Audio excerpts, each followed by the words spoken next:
Normalement, on va probablement enregistrer la session Zoom pour le mettre en ligne pour ceux qui n'ont pas la chance d'écouter aujourd'hui ou est ici avec nous.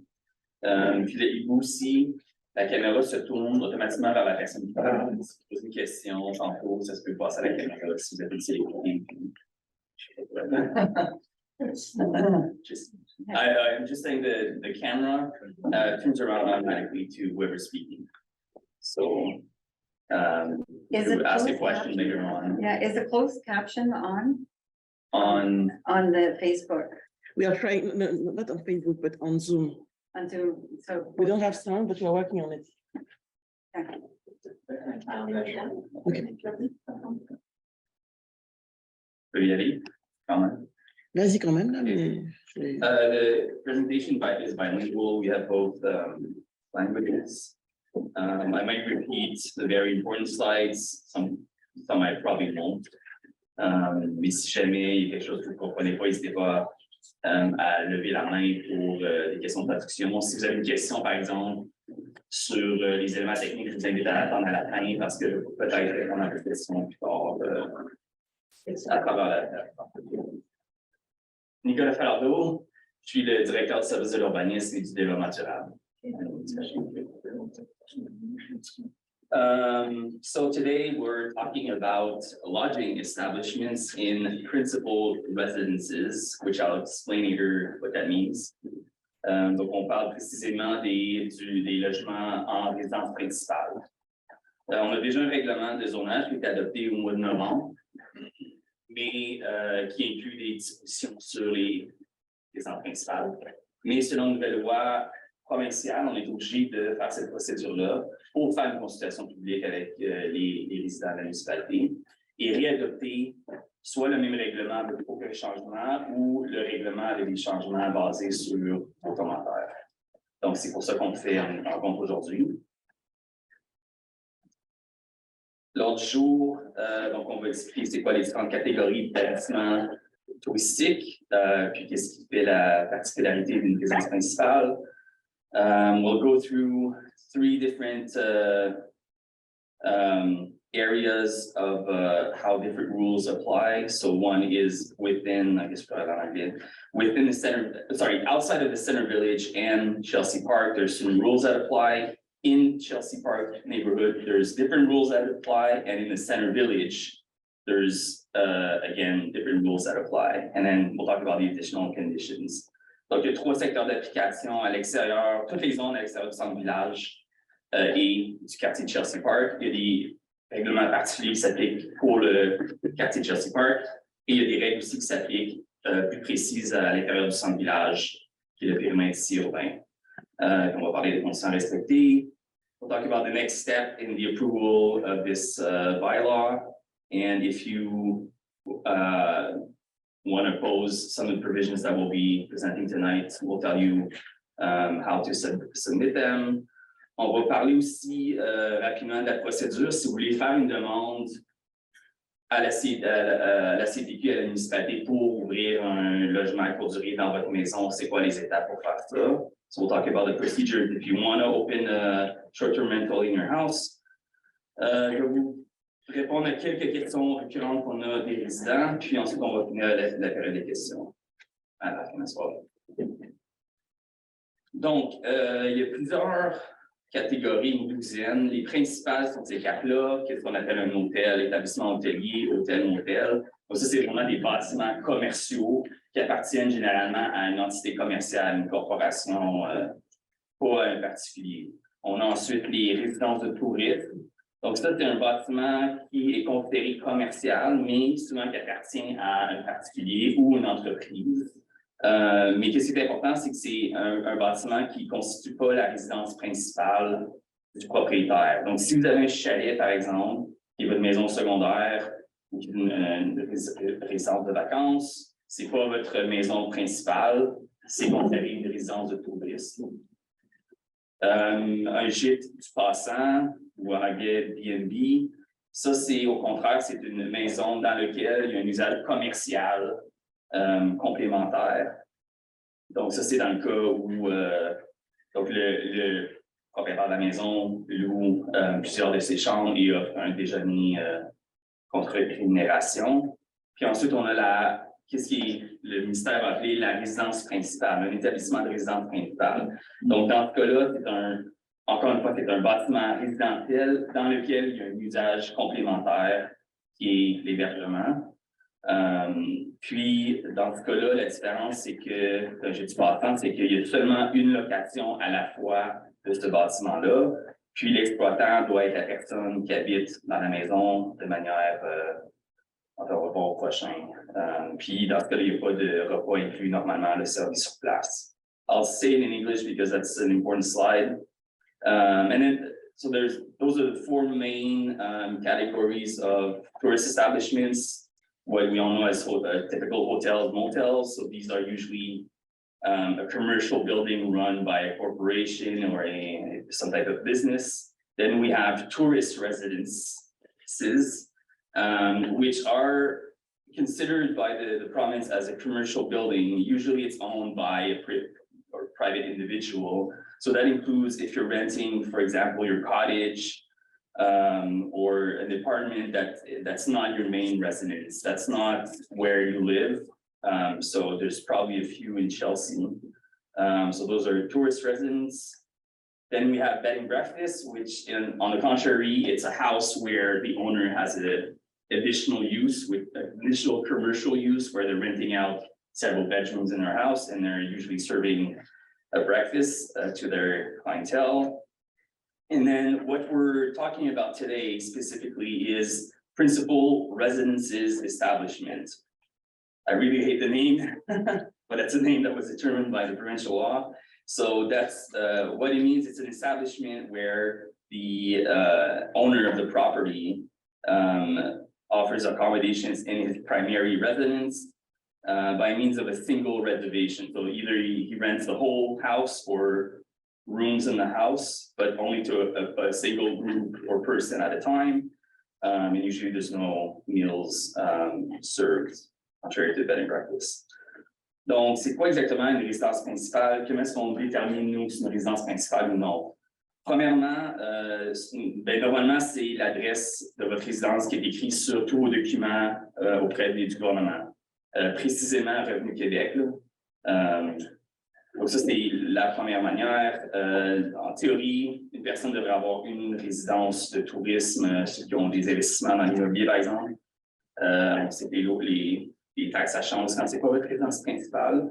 Donc, une résidence principale comme établissement touristique est opérée par une personne physique. Ça ne peut pas normalement appartenir à une corporation ou à une entreprise parce que c'est la maison privée de quelqu'un. Puis, la loi explique que c'est la personne qui est propriétaire, il demeure de façon habituelle et il a centralisé ses activités familiales et sociales. C'est évidemment dur pour la municipalité de vérifier ça, mais nous, on se base évidemment sur est-ce que selon Revenu Québec, c'est votre adresse principale. Et puis, encore une fois, c'était l'objet d'une seule réservation par jour. Vous n'êtes pas en train de louer plusieurs chambres à la fois à différents groupes. Ça se complique quand on tombe dans les bâtiments, ceux qui ont des bâtiments intergénérationnels ou une maison avec un logement additionnel. Donc, je vais quand même aller dans les détails un peu ici. Si vous louez votre maison principale, puis vous avez un logement, puis l'accès au logement se fait par la porte principale de la maison principale, c'est-à-dire que vous n'avez pas le choix de traverser le logement principal pour se rendre à un logement additionnel, peut-être dans votre sous-sol. Selon la loi, ça peut être considéré comme faisant partie d'une résidence principale. Par contre, puis il y a beaucoup de gens qui sont dans cette situation-là, si vous avez un logement additionnel dans votre maison, un granny flat, c'est des fois que j'appelle, puis il y a une porte qui mène directement à l'extérieur. Donc, ça serait possible que vous habitez, mettons, dans votre maison, puis que vous louez sur, je veux dire, Airbnb ou n'importe quelle compagnie de la sorte, votre logement, puis c'est possible d'aller à travers directement au logement sans traverser le bâtiment principal. Dans ce cas-là, selon la loi, c'est considéré une résidence de tourisme, comme si c'était un usage commercial. Donc, malheureusement, dans ce cas-là, on ne peut pas nous considérer ça une résidence principale, le logement comme tel, parce que c'est considéré comme faisant pas partie du logement principal parce que ça ne porte. Si vous avez un bâtiment secondaire, vous avez comme un garage dans votre cour avec une chambre à l'étage, vous vouliez louer ça comme un logement à courte durée. Malheureusement, si vous êtes dans les secteurs ruraux, donc pas sur un terrain qui n'est pas desservi par les égouts aqueducs de la municipalité, c'est pas considéré une résidence principale, encore une fois, à cause des lois provinciales. Puis, si vous avez un logement ici au centre-village, dans un bâtiment secondaire, qui est desservi par des infrastructures municipales, dans ce cas-là, c'est quand même pas considéré une résidence principale. Dans ce cas-là, au centre-village, vous avez le droit de louer ce bâtiment secondaire-là, mais ça serait considéré une résidence de tourisme. Donc, il y a d'autres règlements qui s'appliquent. Should I repeat that in English? Yes. Yeah, okay. So what is a principal residence establishment?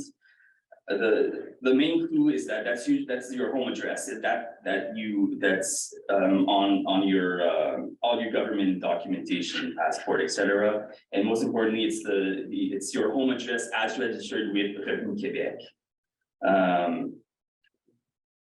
So technically, a person should have only one principal residence, and that's what we'll see on your tax bills, for example.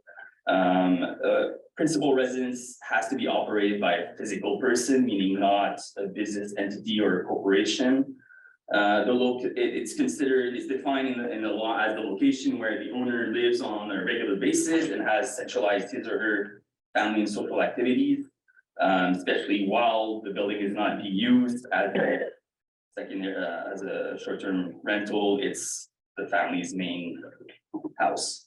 And in this case, only one reservation is allowed per day if it's a principal residence. If you're renting out different rooms at the same time to different people in groups, then it would be considered more of a bed and breakfast, and other rules apply. So if you have a house with a granny flat or an additional apartment that we call in our bylaw, it depends on the access to the granny flat, whether it can be considered a part of the principal residence or whether it's considered a tourist residence. So if you have to go through the main house in order to access the secondary dwelling, it's considered as part of your main house. So we can consider it as a principal residence. If, however, you have the granny flat or the additional apartment has its own entrance directly from outside, which is the case usually, in that case, unfortunately, we have to consider it as a tourist residence and not a principal residence. So technically, you could rent your house, but you can rent the additional apartment that's accessible directly from outside. If you live on a rural lot with a well and septic system, unfortunately, you can't rent out a secondary building. If you have a bedroom over a garage, for example, and you wanted to put that on Airbnb, unfortunately, again, because of provincial laws, we can't consider that a principal residence establishment. And if you're in the center village and you want to rent out a secondary building, it's possible, but in that case, it's considered a tourist residence. It's not considered a principal residence establishment. And your secondary building has to be connected on its own to the water and sewer. Even if your house right next door is connected, it needs to have its own connection. So 3 areas of application mentioned in the intro. So I can't really show, but so there's all the zones in Chelsea except Chelsea Park and the Center Village. The Center Village goes from the top is the highway in Benstowing, for those who know where that is, down to about Hudson on the 105, and down to the Thunder Rosa golf or former golf course on the west side, and all along obviously Chelsea Road. So that's the Center Village. And then we'll see later on what Chelsea Park is. So, à l'extérieur du centre-village et Chelsea Park, l'hébergement touristique, comme M. Guémard a dit, à l'intérieur d'une résidence principale est autorisé désormais dans toutes les zones. Il y a certaines conditions qui s'appliquent, puis, comme M. Guémard a aussi mentionné, à partir de l'année prochaine, le 1er janvier 2024, on sera seulement autorisé de donner 5 permis par année, par district. Là, on parle des districts électoraux, donc c'est pas par zone, il faut faire attention entre les deux. J'ai une carte, donc il y a 6 districts, sauf qu'il y en a un, on peut considérer, on ne va pas considérer le centre-village parce qu'il y a d'autres règles qui s'appliquent à ça. Donc, par exemple, dans le district, OK, c'est ici. Par exemple, dans le district de Madame Chan, c'est quel chiffre encore? C'est inclus donc tout le sud, tout le chemin nord, chemin de la mine, tout Kingsmere, tout Hollow Glen. Donc, dans tout ce district-là, on a le droit d'en donner 5 à chaque année. Donc, 5 en 2024, un autre 5 en 2025, un autre 5 en 2026. Oui, c'est ça. C'est pas 5 total pour toujours, c'est bloqué là. À chaque année, on ouvre la porte à un autre 5.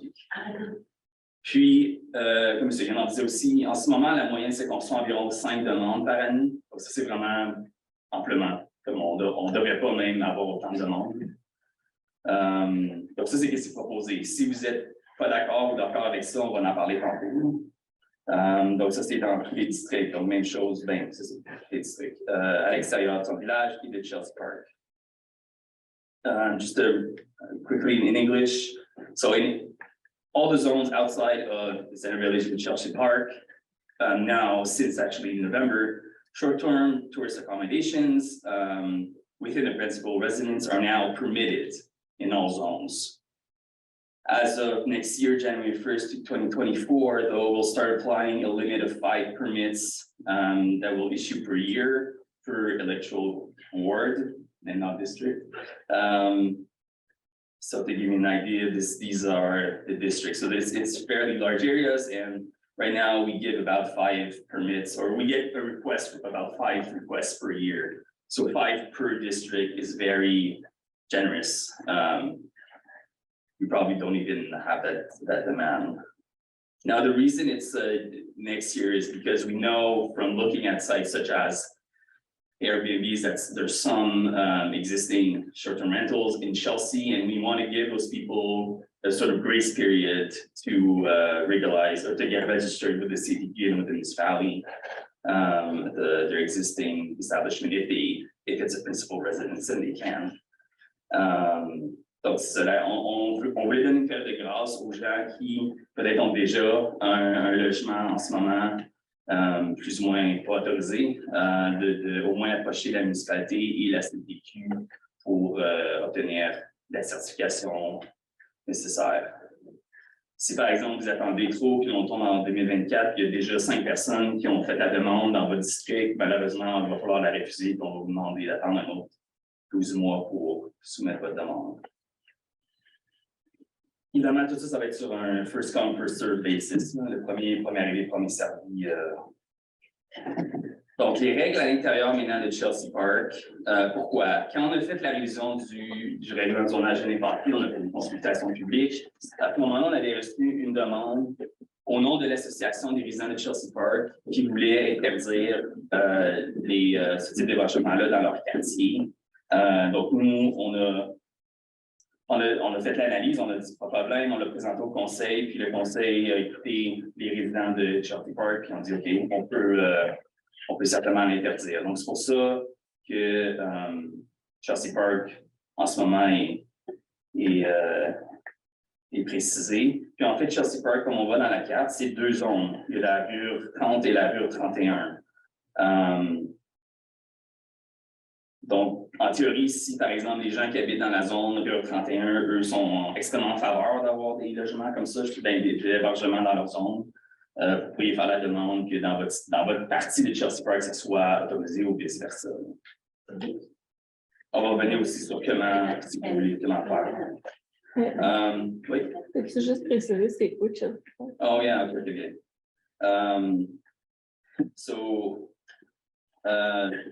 Au sud, ça commence en fait au nord du centre-village. Donc, Bellstowing est dans le centre-village et tout de suite à partir du nord, ça devient Chelsea Park. Donc, les rues pour ceux qui connaissent, c'est le chemin Meredith qui permet de rentrer dans le quartier. Il y a tout le chemin McNally, Terrasse du Domaine aussi, qui fait partie de Chelsea Park. Il y a aussi des résidences qui sont sur le chemin de la route 105. qui tombent dans la rue 31. Donc, toutes les maisons qui sont sur l'ouest de la route 105 jusqu'aux fruitières.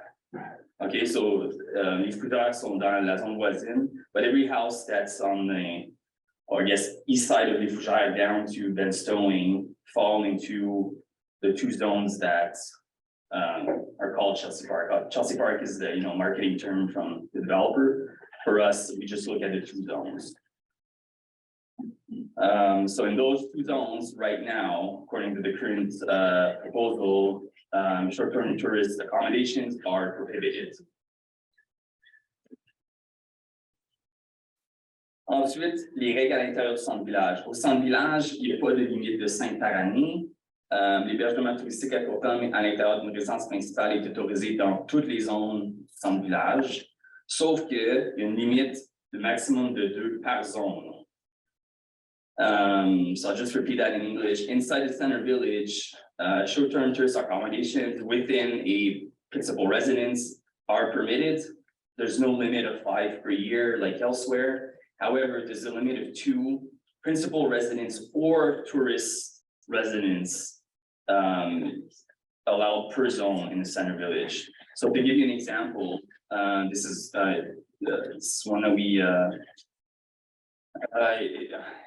it's the fact if right now in the padding area, since La Maison Bleue is already registered as a tourist residence, and the lot padding, they have Airbnbs on the first floor.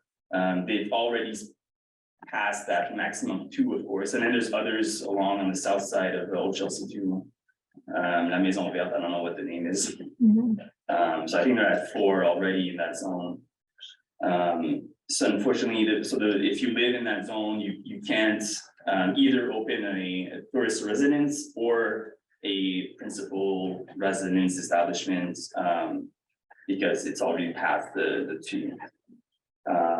If you live in the other zones and you want a principal residence in your house, I encourage you to not wait to call us as soon as possible, because you'll want to reserve one of those 2 spots, because once it's 2, it's valid until one of the 2 closes. There's no limit right now in the current bylaw to how, so the permit is valid for a year, but the owner can renew it every year. And right now, there's no mechanism to stop the use, so it's, yeah. Question about applying for the permits. I've contacted the municipality a few times, never get an answer, because I also got a letter saying, because I have the CITQ permit for primary residence, I've had it for 2 years, waiting for this one to come into play. Okay, you have the letter and everything? You guys sent me a letter saying you're gonna sue me for renting on the place, which I haven't done. I only applied for the CITQ. Yeah. So now I'm being told, great, I can apply for a Yeah. permit with the municipality. This is news to me. How do I do that? Oh, I'll show you by the end. We have a special, well, it's not a special email, but it's urbanism@chelsea.ca. Did you send it? I personally answered to all those emails, but unless you did it like an hour ago, but. No, And what's your name? Are you sure did you get an accusé de réception? I don't, okay, well, just give me your contact information at the end. We'll be in contact. Yeah. I just wanted to And- understand the process. Yeah, and what zone are you? Just Just, one, Rita zone. or the neighborhood? Oh, in the front line? Oh, then you're fine, yeah. There shouldn't be, if you're inside the center village, and there's a limited 2 per zone, then there's an urgency, if you will, to contact us. If you live in Farm Point, then there's the 5 limit applies, will start to apply January 2024. No, that's fine. I just wanted to understand the Yeah. process because I've had no answer. Okay, so we'll get to that, but if you set it to that inbox, you should have, yeah. Is this process of the what you're speaking of in the central village, is that also going to be taking place January 2024, or is that correct? No, yeah, the limit of 2 was adopted in the zoning bylaw last November, so that applies today already. Okay, and are you going to up that eventually? Because To raise did that, you did 2, knowing there was already 2 in the central village. Yeah, Which- it's not 2 for the whole center village, it's 2 per zone. Yeah, but So, the yeah. zone being had, like the zone that includes Haddon. Yeah, there's about maybe 12 properties in that zone on Patton, on the corner of Patton. 22, okay, 22. And does it not spread out to like here on Chelsea Road? No, on the other side is another zone, Oh, okay. up Scott Road is another zone. And how do we find out these zones? Yeah, just, Different boundaries. yeah, I mean, the map is on the website, but it's just easier to contact us and then we'll confirm whether. So there is no, not for the bring Well, yeah, you can definitely ask to bring that number up to the council, and then it could be changed. There's certain, in this neighborhoods like Chelsea Park or Hedrick Farm, you know, there's 200 houses in one zone, so.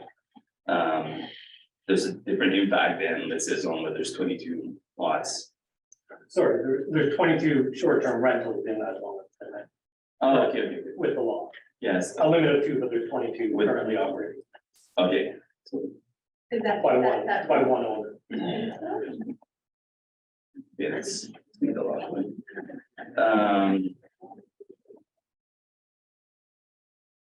Is that okay for the center village?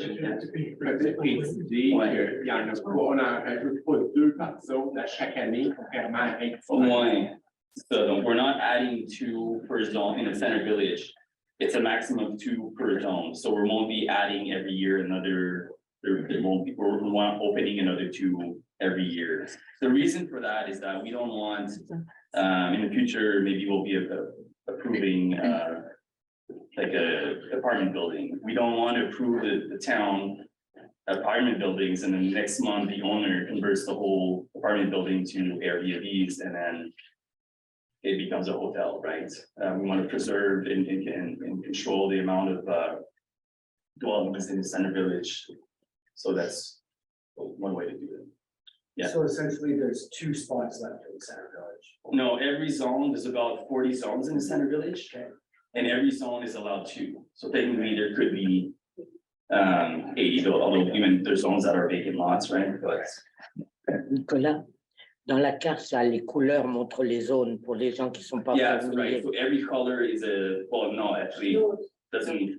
If you're closer, you'll see there's lines there, but like the blue lots are all public land, Hydro-Quebec, or our own town hall properties. Obviously, those won't apply. Green are the conservation areas. And then even if you look at tourist residences, they're only allowed in zones where we allow lodging, such as hotels. So that's even more strict for tourism residences. So the best way is just to contact us, and then we'll first of all, I'll get to that actually. I'll show you the different steps. Donc ça, c'est les grands règlements dans les 3 sections. Il y a aussi des conditions supplémentaires à respecter. Je vais aller à travers la liste, là. Donc, l'activité professionnelle de louer la maison doit être exercée par l'occupant, le propriétaire de la maison. Par contre, vous avez quand même le droit d'engager un employé, si on veut, comme par exemple une femme de ménage. Ça, c'est autorisé, même si la femme de ménage ou l'employé n'avait pas dans la résidence. Bon. L'usage supplémentaire, si on a parlé. Ouais, ça, donc, ce qui est vraiment important, c'est que l'exploitant, vous êtes obligé d'aller chercher une attestation de classification de la Corporation de l'industrie touristique du Québec. Puis c'est ça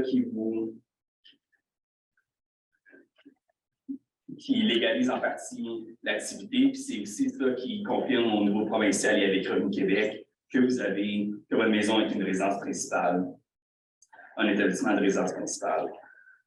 Si vous êtes copropriétaire d'un condo, par exemple, vous avez le droit, selon la loi, de louer votre logement, sauf qu'on a besoin d'une autorisation de votre association de condo, comme quoi vos voisins sont d'accord. Évidemment, si vous êtes le locataire d'une maison, vous avez aussi le droit de le faire, mais quand vous allez faire la demande, on va vous demander une preuve de la part du propriétaire du logement qu'il est d'accord que c'est dans le bâtiment. La grosse différence entre, par exemple, un bail avec louer une maison pour des mois ou un logement de courte durée, c'est que la durée maximale d'une location à court terme pour une personne ou un groupe, c'est 31 jours par période de location. I'll just say that in English. What's important is that when you're renting a short-term rental, it's called short-term because you're not allowed to rent it out for more than 31 days. If it goes beyond that, then it becomes just a regular lease, like you would be leasing your house. But that's a 31-day period. So technically you could rent it out to one person for 31 days and then to a second person for another 31 days afterwards. There's un nombre de chambres maximal est fixé à 6, juste parce que la capacité du système septique finalement. Personnel de résidentiel, souvent c'est 6.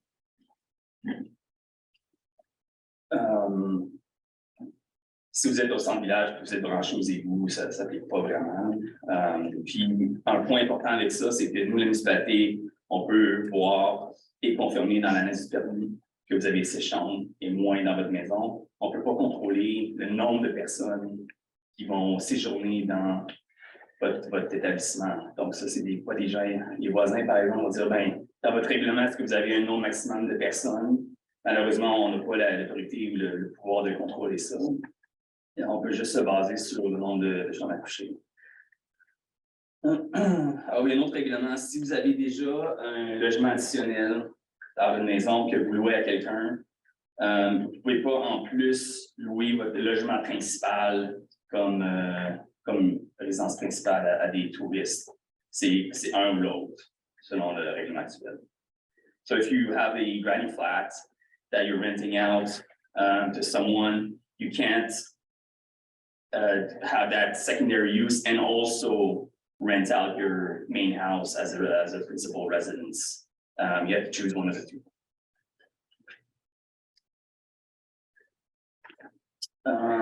Yeah, just repeat in English. One of the important steps is the operator of the residential principal residence or the homeowner has to apply for a certificate from the Corporation de l'Industrie du Québec.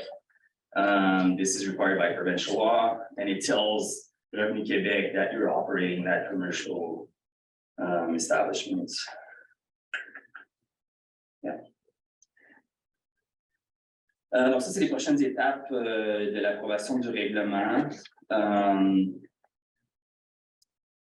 Donc le premier projet est approuvé en janvier. Aujourd'hui, on fait la consultation publique.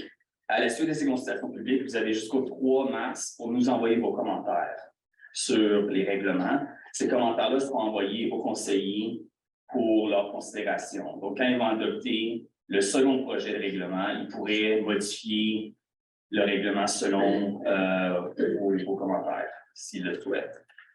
Le second projet sera adopté, il sera présenté en fait au conseil le 14 mars, en espérant qu'il sera adopté. Ensuite, dans les semaines suivantes, en mars, on va tenir un conseil extraordinaire pour adopter la version finale du règlement. Ça, c'est un peu spécial parce que normalement, quand on fait un changement de zonage, on adopte un premier projet, puis ensuite, il y a un délai supplémentaire parce qu'il y a une procédure supplémentaire qui s'applique. Dans ce cas-là, la province oblige les municipalités à tenir un registre. Donc, on n'a pas besoin vraiment de pause entre l'adoption du second projet et l'adoption du règlement final parce que forcément, on s'en va en registre. Le registre est déjà prévu d'ailleurs le 29 mars. Donc, s'il y a quelque chose, je vais en parler tantôt, si vous n'êtes pas d'accord avec quelque chose dans la réglementation, on vous invite à venir signer le registre. Le registre, selon la loi, est juste ouvert une journée. Ça va être le 29 mars de 9h à 19h le soir. Ensuite, en avril, donc là, on va faire la compilation du nombre de signatures par zone. En avril, on va annoncer si, dans certaines zones, il y a un référendum qui va être tenu. Donc, selon la quantité de signatures qu'on soit dans votre zone, si on dépasse un certain montant, 50%, c'est plus compliqué, mais on pourrait avoir un référendum, puis là, les gens dans votre zone auront la possibilité de voter pour ou contre l'enjeu en question qui s'applique dans votre zone. Une fois que, bon, supposant qu'il n'y a pas de référendum, une fois qu'on a la version finale du projet, on va, ben, la version du règlement, on la transmet à la MRC ici pour que eux présentent au Conseil des maires. Le Conseil des maires doit approuver le règlement et ensuite ça va venir en vigueur. Donc on n'est pas sûr si ça va prendre ça va être juin, juillet, là, selon la rapidité de la MRC. Puis là, je vous rappelle que le 31 décembre 2023 sera la dernière date pour soumettre une demande si vous voulez la faire avant que la limite de 5 par année commence à s'appliquer. Mais comme je vous dis, je pense qu'on va avoir autant de demandes. Mais c'est à peu près. Je peux poser une question, il y avait, it's about the, oh, we're gonna do it in English? Yeah, Okay, maybe yeah. I'll understand. So following this public consultation, you have until March 3rd to send us, again, to the same email address, to send us your comments. The comments of staff, we collect it and we show it to the counselors so that they can take that into consideration. And then they'll adopt a second draft of the bylaw. In that second draft, they might take into account your questions. So if someone asks me, everyone in my area, they want to prohibit, right now it's allowed, and they want to prohibit short-term rentals. What do I do? Well, if you get a petition and all your, most of your neighbors or 90% of your neighbors sign a petition saying in our zone, we want it to be prohibited. Well, that's a pretty strong argument. We can show that to the council and then they can decide, okay, well, not only Chelsea Park is prohibited, but we'll also be adding that zone. And it's really zone by zone. C'est très flexible. Ça se peut que dans votre district, vous seriez la seule zone qui est interdite, par exemple, il n'y a pas de problème. C'est ça qui est fun avec, c'est le fun le règlement de zonage. On peut vraiment déterminer, vous avec votre communauté, c'est quoi vous voulez s'applique à vous. Just to go back in English, so you have until March 3rd to submit. The second draft will be presented to the council during the regular March 14 council session. Later on, we'll have a special council, just so the council adopts a final version of the bylaw, because on March 29th, there's a register at Town Hall. So it's one day from 9 a.m. to 7 p.m. If you don't agree with one of the provisions, you're invited to come sign to register. And then if there's enough signature in the registry for it within your zone, there might be a referendum in your zone. The choice to do referendum comes back to the council. So if everyone in your zone signed the registry stating we're against whatever's being proposed, the council might decide just to change the bylaw to listen to or if it looks like 50-50, the council might decide to go and do a referendum. And then we have to send it to the MRC, as always, probably in June.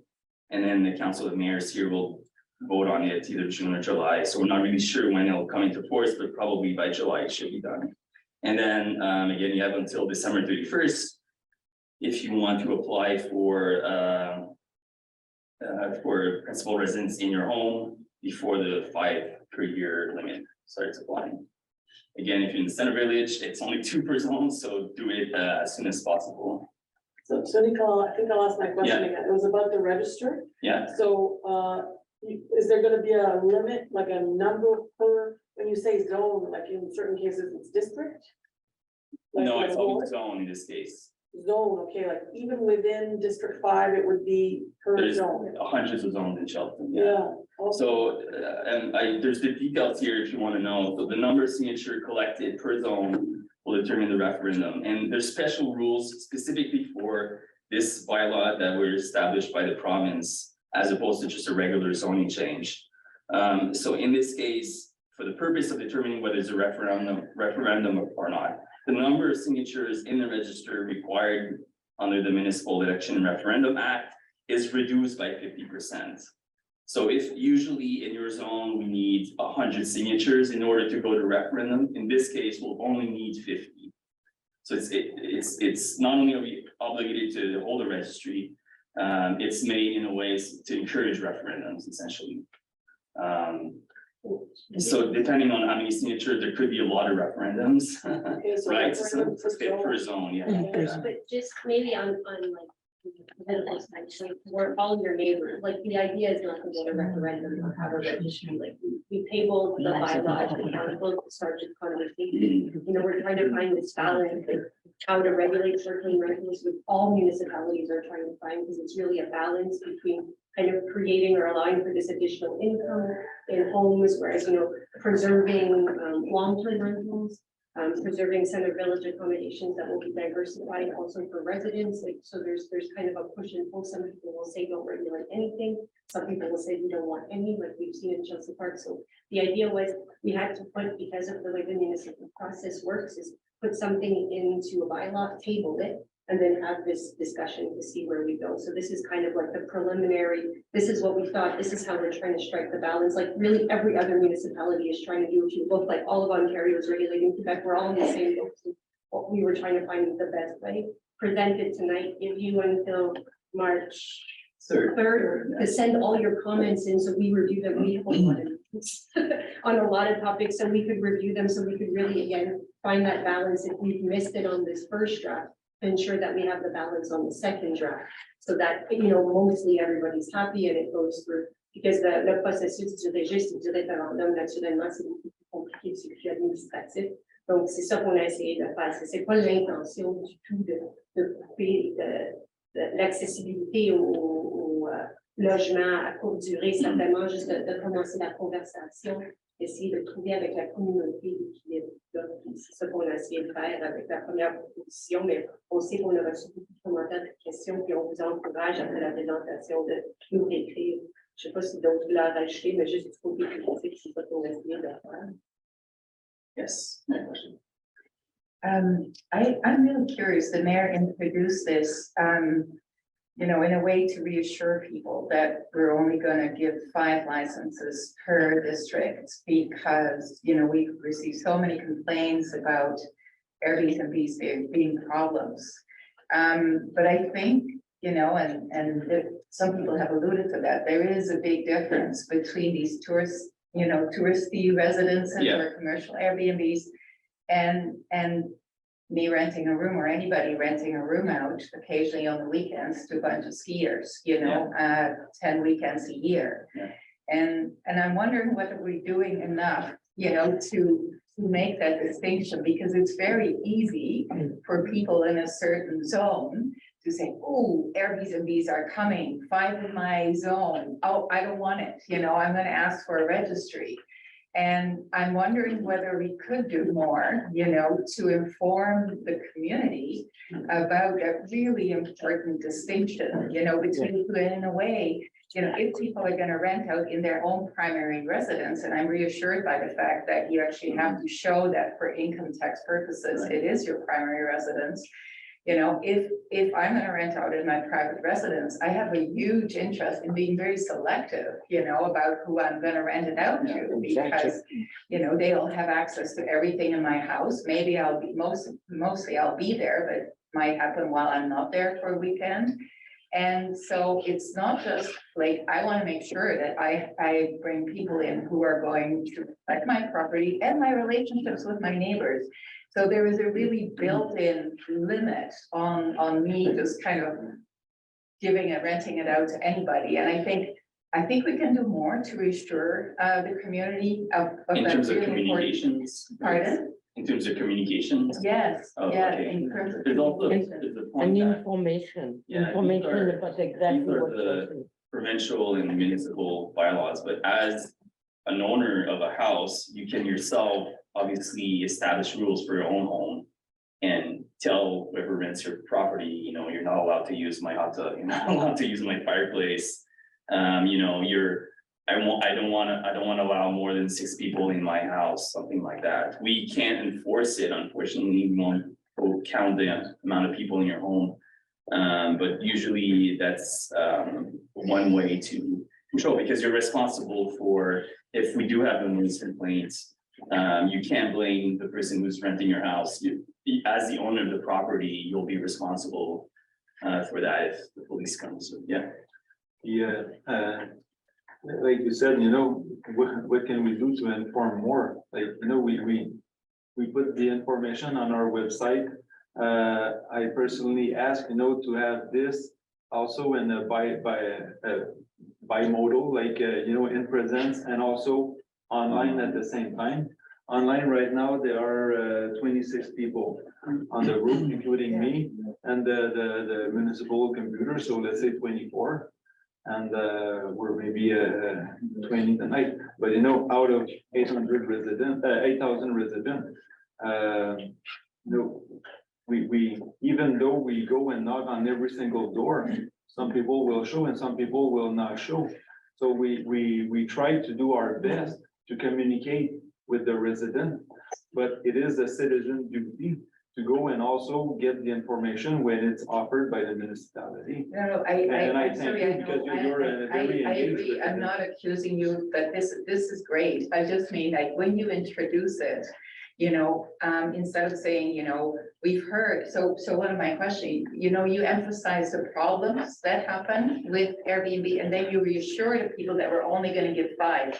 So right away, it's as if, people need to be reassured, and that is the case with commercial Airbnbs, but based on the research that I've done, it's not necessarily the case when people rent out in their own rooms. So my question is, out of all these big problems that we've had in Chelsea with Airbnbs, They were all tourist residents. they're all Yeah. tourist residents. So I think that is really, really important because people don't know this, and not everybody's gonna take the time to educate themselves. They're just gonna say, oh, I have a chance to shut this down, let's shut it down. And the reason why I'm raising this is because council, says that it's really important that we pay more attention to diversity in our community. And we're all struggling with how to create more economic diversity and how to make it possible for people in our community who may not have incomes of $100,000 or $200,000 to stay here. And if you look at the research that's done on Airbnb, both from Airbnb itself and from housing advocates, what you see is that in all of these bigger cities where they've had so many problems, when they start removing these commercial Airbnbs and only focus on the rentals of a room in an apartment, 68% of those people in New York, for example, say they wouldn't be able to stay in their community Unless, if they weren't allowed to rent out a room. So there's a real economic equity and diversity angle to this, which may not, so 80, if you look at the census data for Chelsea, 80% of our population don't need it. They don't need to rent out a room because they have 2 incomes and they have between $150,000 and $200,000 income. So, but those people are also not going to take the time to really educate themselves about the difference. They're just going to say, I don't have time, I'm busy working, make it go away.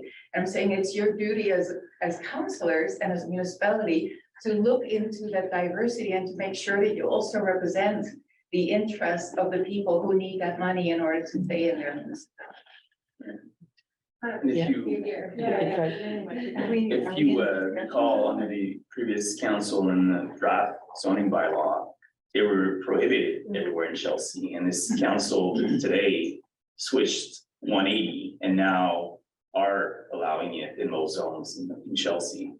So that's, I think that's stepping up the stretch. Okay, but For your- and yeah, that's progress. My question is for all of the ones that are already there, are they grandfathered? So in other words, let's say that in Ward 5, there currently are 10 Airbnbs. No, because they weren't allowed in the previous, so there's no way that they were, there's B&Bs that have the certificate from the city. But those that were there before, like, we know there's about 40, they're all, I guess illegal is a strong word, but they're not registered with the CTQ, they're not registered with us. Okay. It's possible, like, the lady was saying, that they did apply with the CTQ, they did get their, attestation there, but, it used to be that people had to apply first to the CTQ and then they would come see the municipality for the permit, and then we'd say, well, you're not allowed. Right. And then we complained, the municipalities of Quebec, through their, the municipality of Quebec complained to the provincial government because it didn't make any sense, because we were always the bad guys saying, well, your zoning doesn't apply. So now they switched it around so that now the owners have to, first of all, check with the municipalities to see are they even allowed in their zone? And then once we confirm that, then they can apply it to the CPQ. So you don't know, So in this case, in Farm Point, technically, there's no way that these people already have a municipal permit. So So we, no one will have a permit. Right? Sorry? Such no primary resident. no, would have a no, there's permit. example That's of, my complete. yeah, exactly. and And even so if- they have until the end of December to apply for a permit, is that correct? So it's possible that those 5 in Farm Point all apply, and maybe 6, 7, 8 in Farm Point. How do they apply? Yeah, I'm getting to that. Sorry, it's my next slide, that's why I just wanted to, do you mind just waiting till the end, Can or I is it? clarify one thing that you were just saying? No, I'm really confused about the application. So you're saying that 5, or you just said 6, 7 from point may have already applied now. Does the current master plan bylaws in place not limit it to 2 per zone? Only in the center village. So in Farm Points, there's no limit per zone. It's a maximum of 5 for the electoral ward. It is confusing. No, I just. Sure. I But don't- maybe just to explain, because there was a discussion with the CC, Yeah. the reason that the center village is treated differently than the residential zone is because we know there are new projects coming, like the ones that are creating smaller apartments. And it was to ensure that when those smaller apartments were created, and we diversified finally our housing stock, because right now it's 96% single family, that the whole building didn't just go I to. appreciate it. So And you- that's the reason that was put in place right away in November, where the rural areas would let the provincial law to open this discussion to see if we should regulate the number, which we've chosen right now to do as of next January. That's why there was. So as of right now, there's no limit of. Exactly. So anybody can And as of apply. right now, and maybe, if you don't mind, but like a lot of research was done, and Nick, just to answer your question of like points that were raised on the issues of why striking this balance. There was, especially in the rural areas, was to ensure that traditional residential neighborhoods are not turned into tourist areas. So if the whole zone is opened up, let's say worst case scenario, and everybody chooses to have rentals, then that would put all those houses into, like, it would be different than just living in a residential zone. So there have been problems with that in the past. Other ones are to ensure that that short-term rentals don't negatively impact property taxes, which has also, because they brought down property values in certain areas, also to not turn into pseudo party houses, which, let's say somebody is living abroad for the year, but their permanent address in Canada is in Chelsea, but they're never there. And then every 31 days, they're switching owners. Like there are all these cases that have happened. So it was these problems versus creating, like you said, which is an important one, the affordability piece. So if in your zone, let's say if you live in the same area, because it's so nice that everything is split into small zones, your whole area decides that you would like to just keep it open completely with no limits. And you create and you send this to council, then that can be looked at differently. But there are zones like Chelsea Park and other zones that are talking about eliminating it completely. They just don't want it at all. So we see the whole gamut from people who want to regulate to nothing, like there was with the previous council, the people who want to open the whole thing. So it was kind of trying to just find how we best do it. And that was listening now. My concern is that 5 per region is a very low number. We have about 550 homes in District 5 based on the number of voters. So 5 is less than 1% of the homes. I would be in favor of doing 10 per year, but capping it at a certain amount, and I'm also paying attention to, like, as you said, let's say on my road, that for some reason everybody wanted to become an Airbnb. I don't think that should be possible. So you could, do a limit per region. I mean, it looks like council is willing and interested to take a microcosm look at, how to organize this. It's also like a huge administrative piece, so you have to think of the application and the enforcement too, and finding that balance. But definitely the idea was if we go ahead with 30 next year, and we see how that works, we can reassess in your kind of like a pilot project to see if more or less is needed, or certain zones need more than others.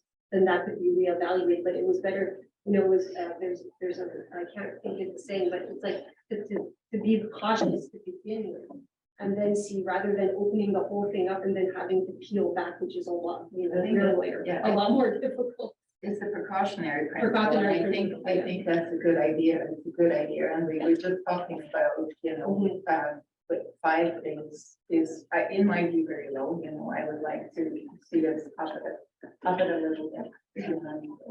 Excuse me, if I may say, I think we forgot one thing here, is the case you said, and I'm in the same situation. I was with CTQ, and I had a room in my house I rented with Airbnb.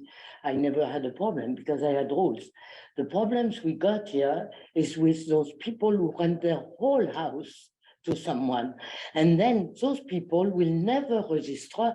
They don't care about the rules we'll have here because they will still continue to rent the house. Well, I was before in Gatineau. And when I went to the city to get my paper from CTQ signed by the city, they had never seen this form, never. It was a few years ago, but yeah, I know, but in Gatineau at the time, they had more than 300 locations with Airbnb, you see. So the people who don't respect the rules will continue to. But there's new penalties now that are controlled, that are. I know, Nicolas, but the municipality doesn't have the resources to check every house, you know, that's the problem. Right. I mean, we work by complaints, but now, I'll get to it later, but it's because it's now provincial law. It's regulated by the Quebec. So it's not even municipality. The municipality could give a fine $2,000 because you're operating an activity without a certificate. But the real fine will come from Quebec if you're not registered with province. They start at 2,000 and it can go up to 10,000 if you're an individual, and then it's more if you're a business. So it's not even, so if you, let's say your neighbor operates an illegal Airbnb, you can inform us for sure. We'll talk to the owner, but if they don't listen, we can report them directly to Quebec, and then they have a team that are dedicated to investigation and to fines. Is there a way, because what I'm experiencing and hearing from some of us, is there a way to really give maybe some kind of precedence or some kind of a special permit for people that are renting a few nights here and there in their own residence, taking care of the neighborhood and everything, and not having party houses, you know, because I'm worried that what if I don't apply quickly enough and get that permit, there's only 5 and I'm a single parent, you know, Well, yeah, I don't want to be. the 5 limit starts next year, right? So you have 9 months to Yeah, apply. but what happens after the year after? Well, if someone's quicker on the draw and they apply and I miss out, you know, there's only 5 and. Right, so you can recommend the council to raise that.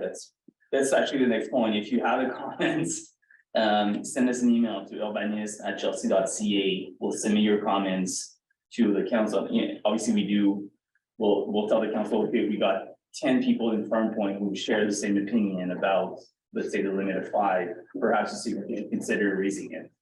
If you want to suggest a number like 10 such, go ahead. So again, the limit for those comments is March 3rd.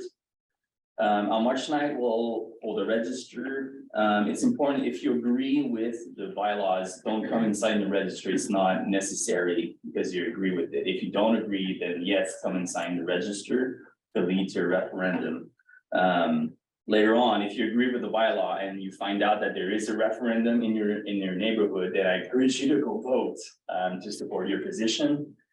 The referendum will be announced as much as possible on our website and on Facebook, and the typical public notice as required by law.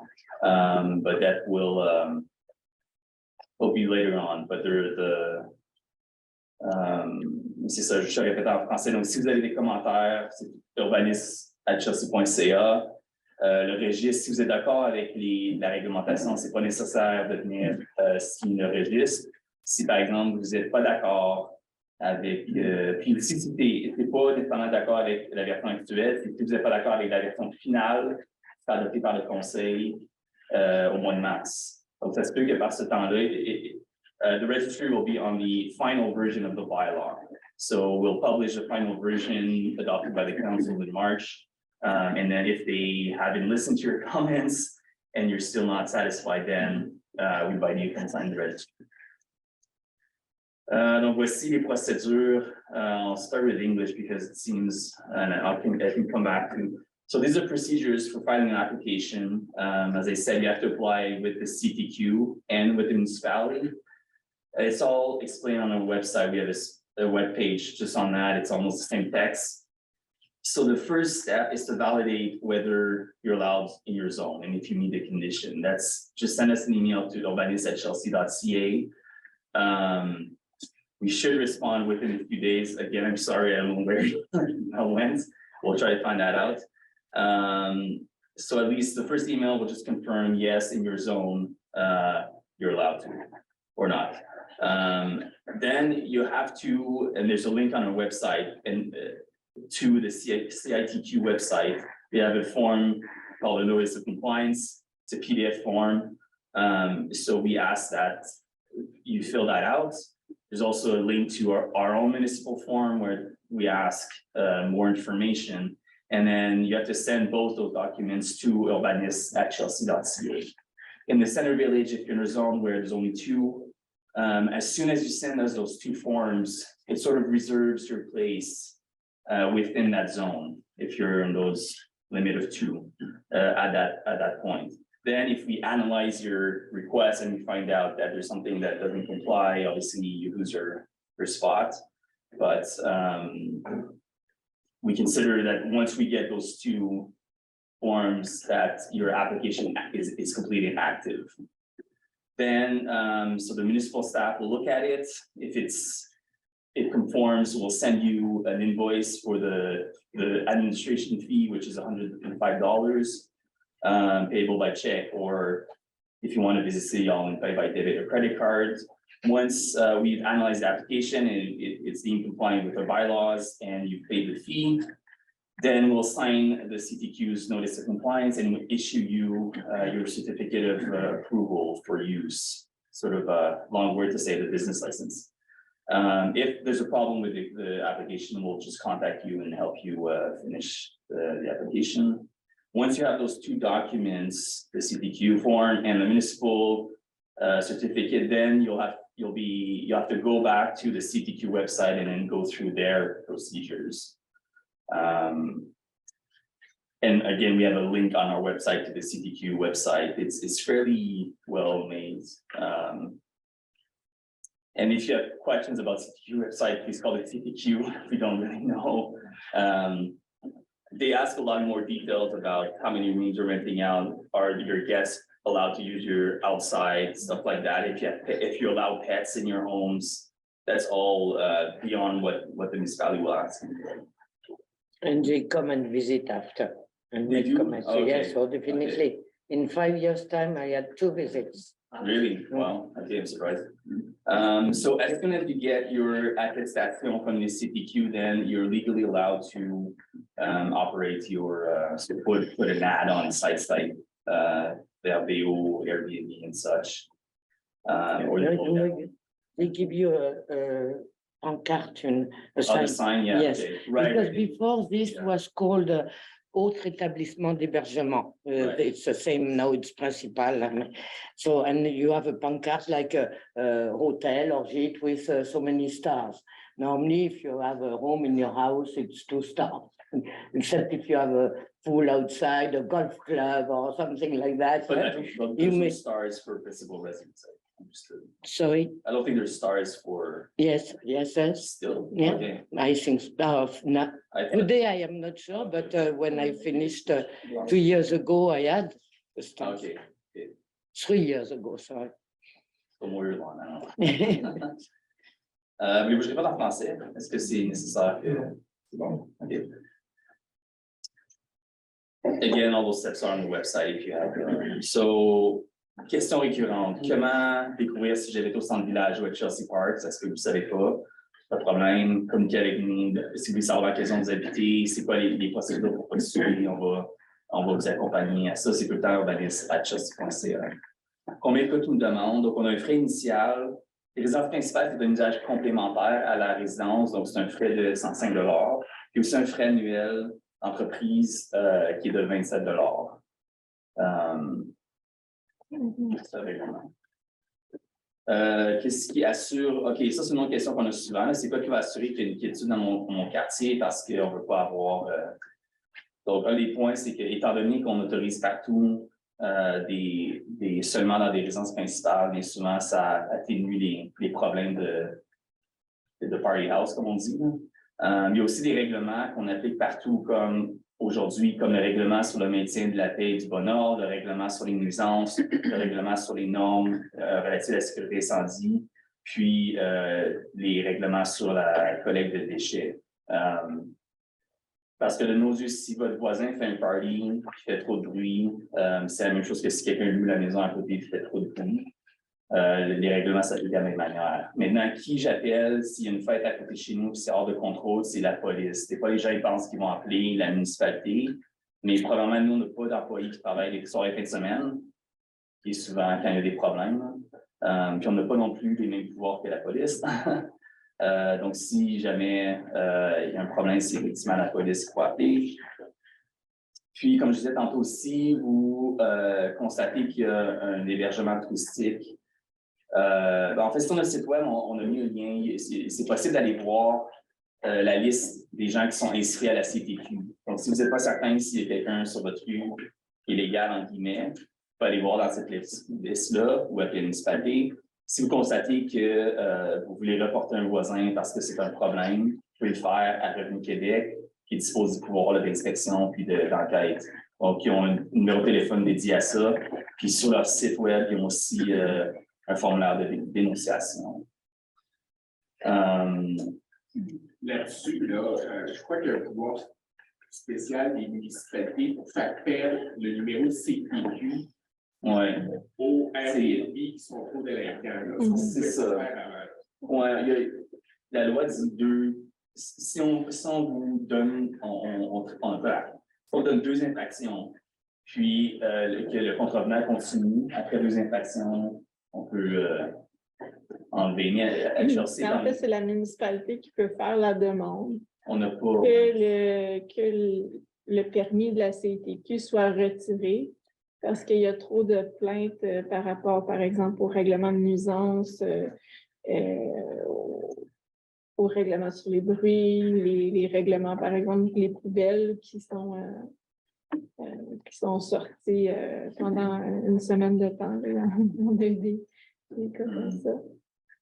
Puis c'est ça, là, j'ai les pénalités ici, là, de Revenu Québec. Donc, Revenu Québec, si c'est une maison qui appartient à une personne physique, c'est de 1 000 à 10 000 $.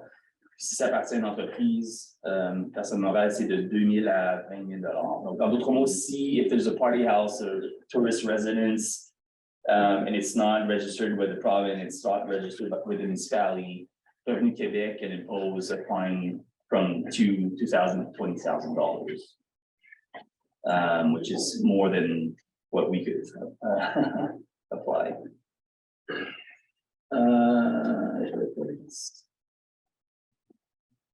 So just quickly, there's other bylaws that apply, the peace and good order bylaw, nuisance bylaw, the bylaw on fire safety standards that apply to you right now with your regular house. It obviously applies the same way to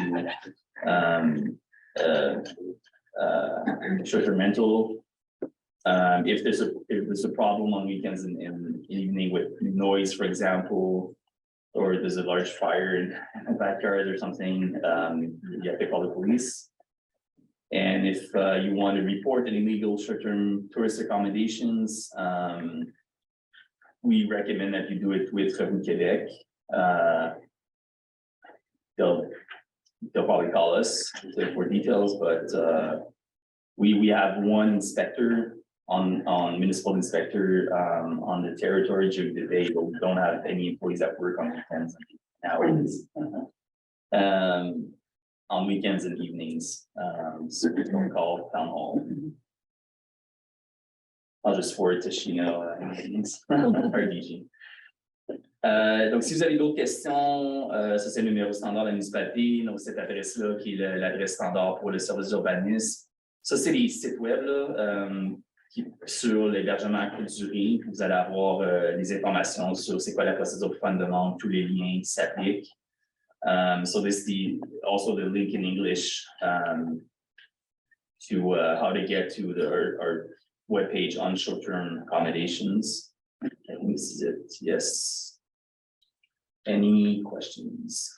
Yes, So why is Visionnez Chelsea Park excluded from all of this? I feel like the members, like residents of Chelsea Yeah. have such an uphill battle now to even get spot. yeah, Their association got a big response. okay, Emailed the second time point blank, basically, how was this voted for? Who voted? Was it the board?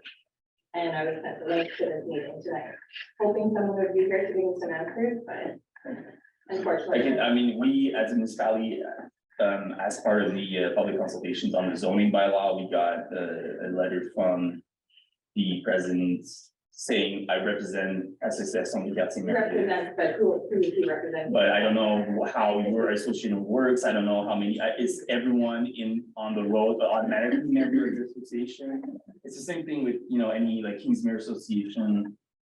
We work with those associations, obviously, when we're working on bylaws, but we don't control how your internal politics work. And that's exactly what I was So- trying to find out, so why Yeah. would it be excluded, if the whole municipality is under one kind of rule minus. the Right, percent. so if you're in favor of having, Oh, yeah, right, so I encourage you to sign the register, maybe talk to your neighbors and.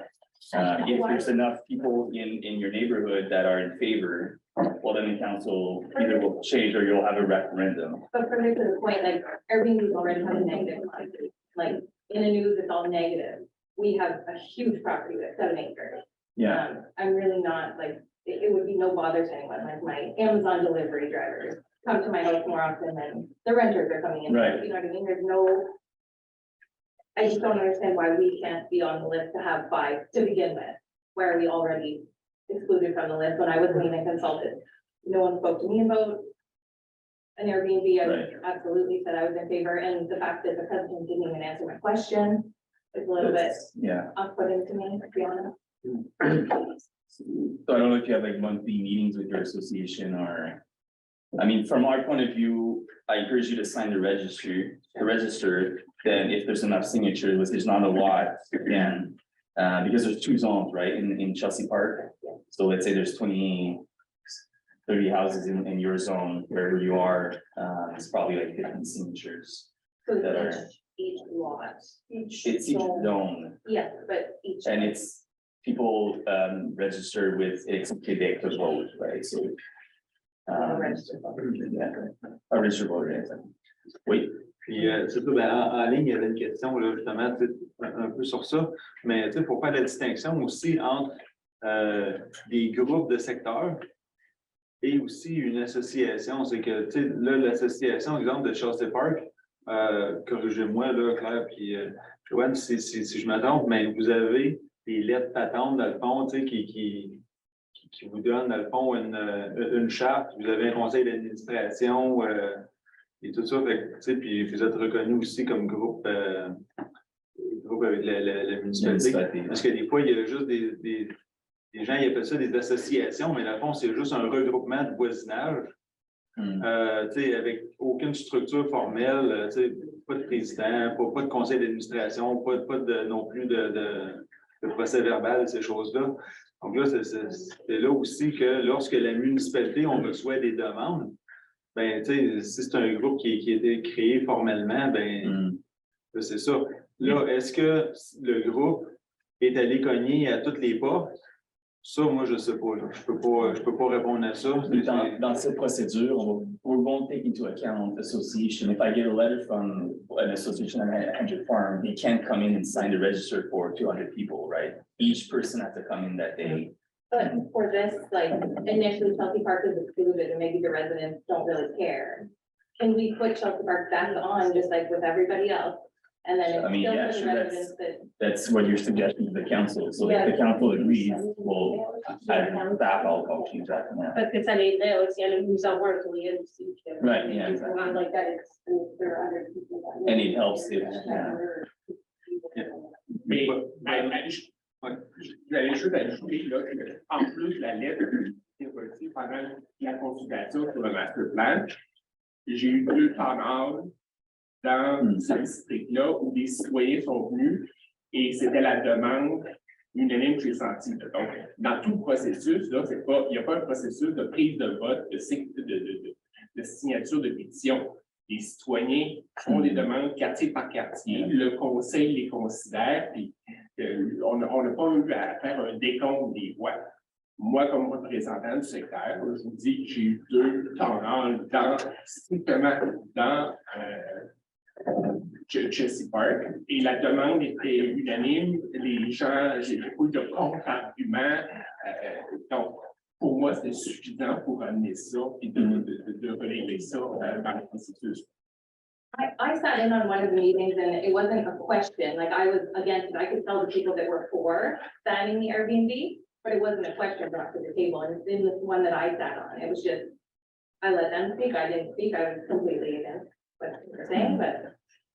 So. I think the question might be, how can it be changed? Could it be changed and what's the process to change it back? Yeah, so first of all, if you send me that comment in writing, I can present that to the council and say, we got one email, or we got X number of emails saying in Chelsea Park, there's a wish to change it to, for 180 to allow it. And then those recommendations are presented to the council. The council in the final version of the bylaw can decide, okay, we'll change it right there, or we're not sure. We'll leave it as is and then see if there's signatures in the register and go on to a referendum, and then it's a vote, right? So that it's the 2 options that can happen. That's in every zone, actually. If it's the opposite, you want to prohibit it in your zone, that's the same process. Is that clear?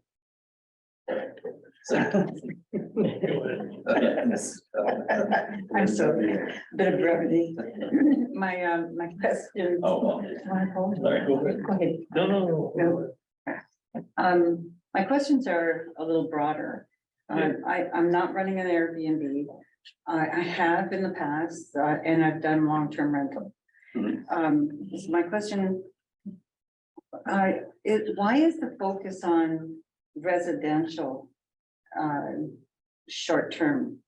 And I don't understand, because there are 2-3 other categories. There's a lot And more, we there's don't have- campings, there's hostels, we don't talk about those, because the provincial law that came out is about these types of, so you're still allowed, everywhere in Chelsea will allow you to rent your house if you want. You're allowed to have an additional apartment and rent. It doesn't need to be rented to your granny or to people in your family. It can be rented out with a lease for more than 31 days. In this case today, we're only talking about short-term because that's the topic. Okay, correct. Yeah. So we don't actually know how many facilities are going to be available to tourists, do we? In your zone, well, yeah, in your zone, there's maximum 2. Know how many Overall. tourist accommodations will actually be available in all of Chelsea or by ward or whatever? You don't have those statistics yet. Well, no, it's a calculation. But it's a statistic we should have, because if we're, the need for accommodation for youth and affordable accommodation. Yeah. And we spent so much time on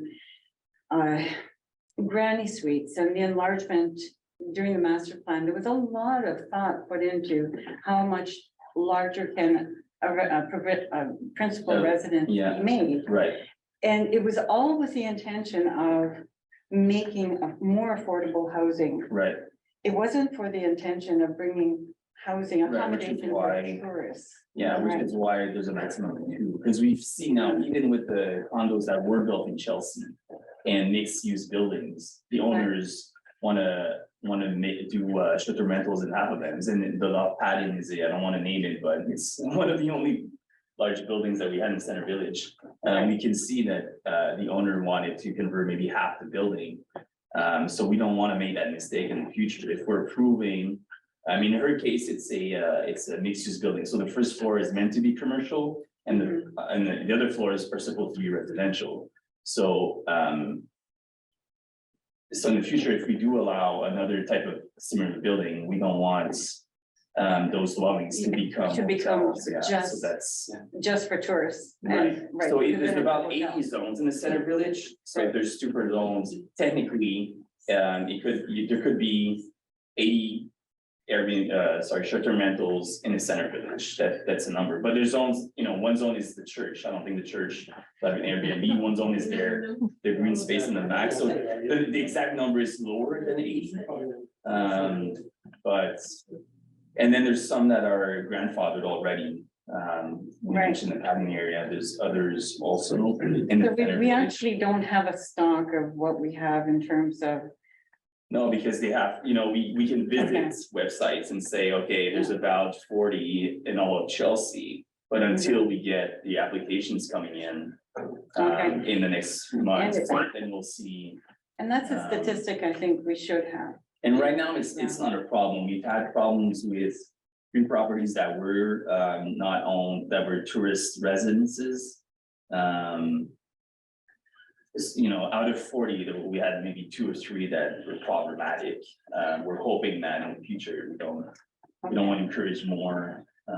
Right, so my other question had to do with, I thought that the owner would be living in the house during the, That's not an obligation, because you it's can not rent an a house obligation, and, right? sorry, you can rent a room and you're living in your house while you're renting. So But you you can can also actually rent a vacate whole- your principal resident and have tourists, you can have Airbnb Right. occupying your Up to space, 31 days. right, and not be there, and you're technically not any different than any other, just that it's your principal residence. Right, Yeah. exactly, yeah. And then really, you're no different than it's a duck, right? It's quacking like a duck, it's a duck, like we say at our meetings. Yeah, We also, my understanding of 31 days was per annum. What you just yeah, it's described, not, I double check and triple check. It's per period, per rental period. per rental Yeah. period, so you could technically have your principal residence without Renting, every month. But everyone. logically, if it's your main house, you're living in it at some point, right? I mean, I'm sure. Right, but technically you There's may not be in it. people that have Google accountants and they'll find a way, hopefully not, but. Right, so, And then as a neighbor, if you feel that, hey, that's weird, that house is always rented out for 12 months a year. You can submit a complaint to them in Quebec and then they'll check it out and see, okay. but you if they're applied falling to within the CPQ. rules, Sorry, if they're falling within the rules, right, they're in the rules. They're not Yeah, really breaking the rules, yeah, right? well, then you Especially don't if have they- any reason to, So why are we not saying for principal residence, yeah. the residents must occupy the home Oh, during I the mean, rental? yeah, that's And that would really control the scenario that, but then it's a very controlling, yeah, but I think a lot of people want to just rent the whole thing. I mean, it's an idea, you can definitely send us that comment and we'll analyze it and give our suggestion to, maybe it can be like that just in the center village, or it could be just in your zone also. If I may, I will Yeah. give you an opposite argument. I had oh, I'm this. not here to argue. No, I no, just no, want no, to it's bring not an facts to the argument, table, just that's to all, give you you the know. opposite. My room I was renting, I got people who wanted for 1 month. They were migrants. I didn't know at the beginning, but they wanted my place to find a place. And after 1 month, it happened to me 3 times. They rented 1 more month and another 3 months they stayed. And I had no problems with those people. I was in my house. I have always lived in my house because I have no other residence. But to say that 31 days, it could be lots and it could be not a problem either, because they stayed 3 months. Well, in that case, I think she would say more the fact that the whole house is rented Yeah, and that's, there's nobody there. no, that's, and that Which is doable. It's within the regulation. Nicolas, il y avait juste une question en arrière avant qu'on Ouais, passe. ouais, j'avais, ouais. I just wanted to clarify about the central village. Yeah. We've talked about this before, but now I'm a little confused. The limit in the current bylaws for two is for primary residence and commercial. It's Yeah. one clause in the bylaw. In this draft, I wasn't aware that in the draft is actually part of the conversation about primary residences in the central village. Yeah. We've been talking about it. So the changes, if we were to have a conversation, if I was to give one feedback, for this bylaw, is there an opportunity, or if a change is made to that number in the central village, will it affect commercial as well, or only primary residence? It's to change the number of tourist residents allowed in the zone, would be another, zoning change. So this is splitting it into two different clauses, because currently it's written as one clause. Yeah, actually, it's in two spots, so it's in the zoning bylaw, in the the list of commercial uses, we talk about. We define what a tourist residence is, and then there it mentions that it's maximum 2. And then in the provisions about, as I sent you, about principal residences. So it's also, a legal decision. We could split that, we could remove. They could say, we want to allow more principal residences or not count that into 2, for example, so that you can.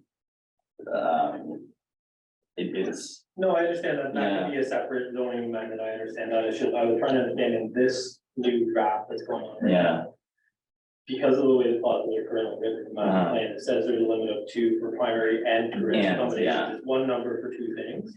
So if they It's wanted to modifying that. raise the number of. I'm saying if tourist that number, residents- as a part of this, if the number changes to 5, will that increase the tourist accommodations and primary because it's one clause? Or is this adding something new to primary residence only? Yeah, if they raise the number of private residents, it would be part of this process, but if they want to raise the number of residential, then because there's the other clause in the commercial chapter, it would have to be we'd have to do another public consultation just on that topic. I understand. And another And I process, If I could unfortunately. just clarify one other thing you were talking about, it's going unfortunately a little off topic, but I'm here. Sure. You've mentioned the loft several times and Yeah. multi-unit, one of the concerns with the commercial side of the bylaw is multi-unit. And you just mentioned that, the split between commercial and ground floor residential. Mhm. Is there not a mechanism in planning and zoning bylaws that you can regulate the use in a multi-unit so that they have to stay residential? That they have to. Why say, were the, right. why were the second and third floors of the law or other floors of the law allowed to convert to commercial? I don't think I don't think the owner did it with a municipal permit, that's the thing. Because when you said 22, I don't think she has 20, well, it's not just her, but. There's 22 CITQ licenses confirmed by the DG.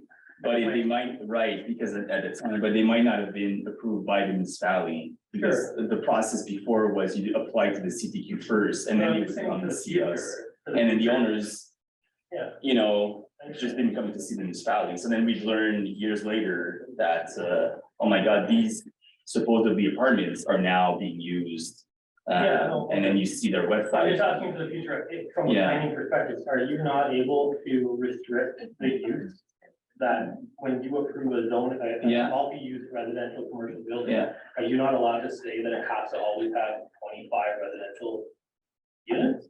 It's not Well- in the approval of the project, it's more in the zoning bylaw. We will have to specify for each zone that the first floor must be commercial and then the upper floor must be residential, for Or a example. percentage Yeah. of residential Yeah. commercial? so we have a project coming on that was approved by the council. Separate. Okay. On the Chelsea, so then we're specifically saying those first floors need to be commercial, yes, and we're approving each type of commercial in each unit, and then the floors have to be residential. And that won't be able to convert to commercial later. It won't, sorry, Those residential units won't be able to convert. no, because he already reserved like 2 tourist residential in his commercial units. So himself is blocking himself. He will. So he couldn't have more than two in the upper. But it's floors not the only reason, it's because of this limit. of this new zoning that was approved in November, yeah. And, and the cost of law adding, we didn't have that limit. I understand that, yes. Okay, thank you. Go ahead. Or, Est-ce que l'exclusivité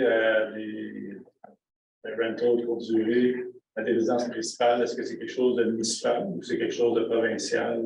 la quoi ça? Comme La réglementation, parce que l'on parle C'est les de deux en résidence fait. principale, Ouais. on parle pas de résidence secondaire. Je t'indique, OK, pour avoir droit à la location d'une résidence secondaire, il faut être approuvé comme unité de logement touristique. Ah, ok, donc est-ce que la municipalité a décidé que les résidents de touristes sont autorisés Dans le- ailleurs? En fait, dans le rural, Donc, si j'ai une maison principale, puis un édifice secondaire, j'aimerais louer l'édifice secondaire Ouais, ça, c'est dans le rural. ouais, c'est ça. C'est pas, c'est la municipalité qui l'interdit. On peut pas considérer un chalet, mettons, comme une résidence principale selon la définition de. comment tu fais pour louer un chalet? C'est que la municipalité pourrait décider, on autorise les résidences de touristes partout dans la municipalité, par exemple. Mais ouais, c'est ça. Dans le règlement actuellement, le choix a été de ne pas les autoriser. Donc, là, si vous voulez, si vous êtes en faveur, ça, c'est un peu comme M. disait, c'était comme un autre, là, on ne parle pas de résidence principale, c'est comme une autre demande de changement de tournage. On peut effectivement Puis, le il faire. faut aussi dire que c'est un usage qui est considéré commercial dans un secteur rural. Donc, il faut aussi aller la conformité avec le schéma d'aménagement de la MRC. Qui, Ça, c'est pas un usage. ben, je pense que c'est uniquement les auberges qui autorisent. Ah, il n'y a pas de déchets. Ça fait un jet du passant. Il faudrait. Ben, Je veux dire, Ça donner la MRC d'avoir le. pas juste à Chelsea, Ouais. je veux dire, si tu regardes peu importe où, Oui, c'est Val-des-Monts, standard. les Valentines. mais si on prend certaines municipalités, là, je parlais avec quelqu'un là, de Mont-Sainte-Marie, eux autres, ils ont une zone qui est en partie commerciale parce que c'est là où il y a des chalets puis ils savent que les gens ils louent leurs chalets. Donc, c'est indiqué à leur règlement de zonage. Mais le schéma autorise les établissements d'hôtels de moins de 10 chambres. C'est comme ça qu'on peut autoriser. Il faudrait voir comment il est écrit, là, mais. Tu sais, comme monsieur, il fait référence à Val-des-Monts. Tu sais, moi, j'ai des amis à Val-des-Monts qui ont construit leur maison. Ils ont été là, puis là, finalement, tu sais, ils ont déménagé. Mais la personne qui l'a acheté, ben maintenant, c'est juste full-time Airbnb. Mais ça, on ne veut pas avoir ça, nous autres, ici à Chelsea. On veut préserver notre parc immobilier pour la population et pour le futur de notre municipalité. Parce que, tu sais, exemple, dans les Laurentides, ben, Mont-Tremblant se sont fait assiéger. Il y a des villes en Europe qui se sont fait ramasser comme ça leur centre, le centre-ville, exemple de villes importantes en Europe, où il y a des tours complets d'immeubles qui sont maintenant devenus tous des En même temps, ces personnes-là amènent la valeur à la communauté. Je ne connais aucun adulte responsable qui n'a jamais voyagé avec des Airbnb. Toutes les personnes que tu connais ont voyagé via des Airbnb. Oui. Donc, pourquoi est-ce que nous, on refuse ça? On le refuse, on vient de l'encadrer. Mais non, on refuse de façon globale. Parce que moi, si exemple, je m'en vais en... Parce que le principe là, derrière Airbnb, c'est d'être capable de, mettons, un partage de maison. Tu sais, je m'en vais en voyage, ben, pendant la semaine que je ne suis pas là, ben, hey, tu sais, je pourrais louer ma maison. Puis après ça, je reviens dedans. Ça, c'est comme ça que ça a été créé. C'était ça la philosophie derrière. Mais après ça, il y a eu le capitalisme qui est arrivé, puis là, ben, tu sais, c'est devenu une grosse business worldwide. Excuse-moi, Linda. OK.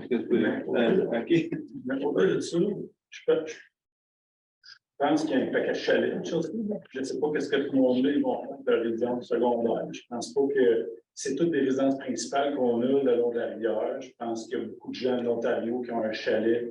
Ici à Chelsea, j'ai un voisin que c'est pas sa maison, c'est son chalet. Puis il vient faire du vélo de montagne. Lui. Donc, vous avez le droit d'avoir un chalet. Il a le droit d'avoir un chalet, mais lui, il ne peut pas le louer. Non, c'est ça.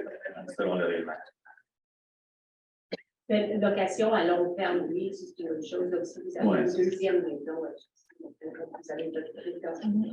Vous avez une deuxième maison qui peut être dans la municipalité, oui, c'est normal. Oui, Ouais. à long terme, c'est ça.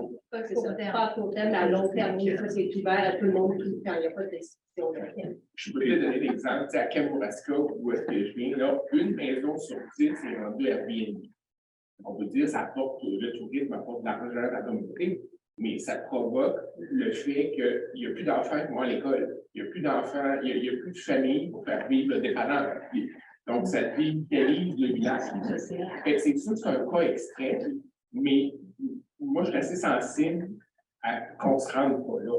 Il y aurait moyen de caper, pareil comme Madame suggérait tantôt, se dire, OK, c'est beau, on comprend que Chelsea, c'est un endroit de villégiature. Je ne veux pas qu'on devienne un Mont-Tremblant ou un Saint-Sauveur. Je n'ai pas l'intention que le village ici, avec tous les restaurants, qu'on devienne un resort ou un affaire de même. Je pense qu'on est tous d'accord là-dessus. Mais je pense qu'il ne faut pas nier le fait que c'est un endroit que les gens viennent pour voyager, pour visiter, parce que c'est une super belle place.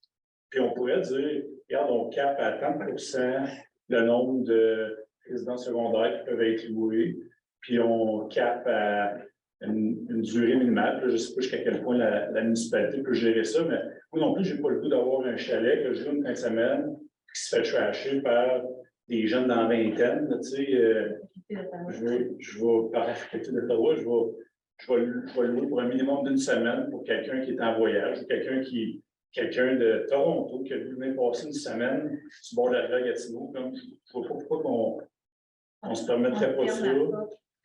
Puis je suis d'accord avec vous, tu sais, on ne veut pas devenir la ville à moitié en location avec une business, mais je pense qu'on peut l'admettre au.